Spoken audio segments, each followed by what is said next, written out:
Let me ask you something.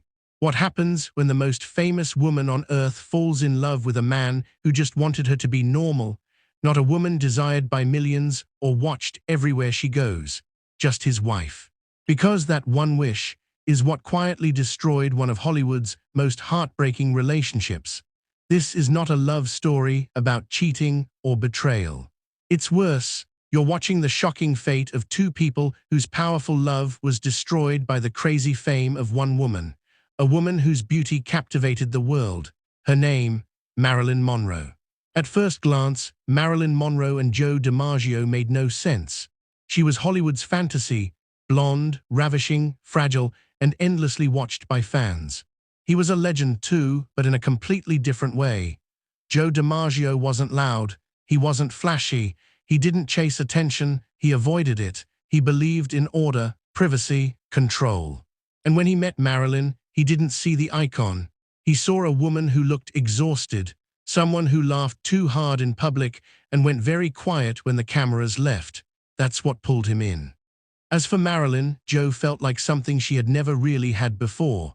Protection, not admiration, not applause, but safety. But who could blame Joe? Marilyn Monroe was stunning, magnetic. A woman the camera loved and the world consumed. She was irresistible.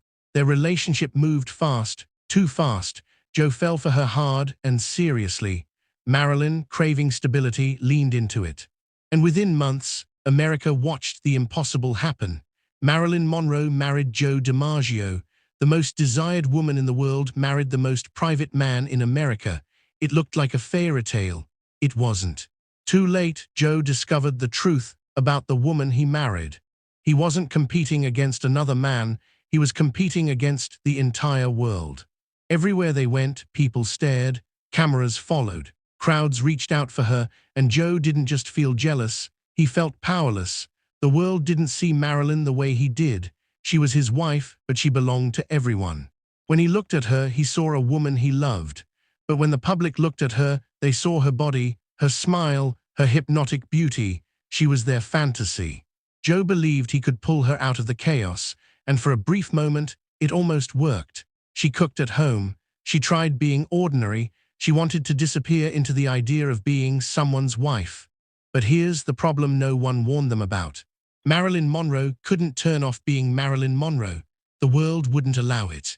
Every time they stepped outside, Joe was reminded that the woman beside him didn't belong to him alone. And slowly, quietly, that reality began to eat at him. And then one moment came, a moment that changed everything. During the filming of the movie The 7-Year Itch, Marilyn stood over a subway grate in New York. Her dress lifted. The crowd roared. It was playful, innocent, even iconic, but Joe was there. And while the world saw a star being born into legend, Joe saw something else entirely. He saw strangers cheering while his wife was exposed. That night, something broke. Arguments turned violent. Love turned into fear. 9 months after their wedding, Marilyn filed for divorce. The marriage didn't explode, it collapsed. But here's the part most people don't know. Joe never stopped loving her. He kept her photos, defended her reputation, refused to speak badly about her ever.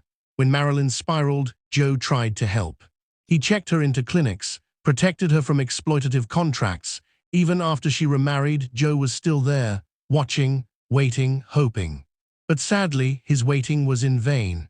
On a warm night in August 1962, Marilyn Monroe was found dead. She was 36.